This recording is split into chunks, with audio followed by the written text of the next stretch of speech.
Listen to the pulsar star sound captured by NASA's space-based observatories.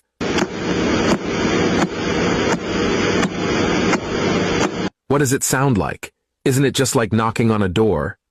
The interesting part is that this star is mentioned in the Noble Quran with the name Tariq. The word Tariq means someone who knocks on a door, hitting something hard to make noise. Allah said in the Quran, وَالسَّمَاءِ وَالطَّارِقِ وَمَا أَدْرَاكَ مَا الطَّارِقُ النَّجْمُ الثَّاقِبُ. NASA was able to hear the pulsar star using high-end technology of the 21st century. You can clearly hear the sound, which sounds like someone is hitting or knocking on something. How could Prophet Muhammad, peace be upon him, know this 1400 years ago when there was no high-end technology? The truth is crystal clear. The Quran is the words of the Creator Allah, the Creator of everything, and Prophet Muhammad, peace be upon him, is his final message.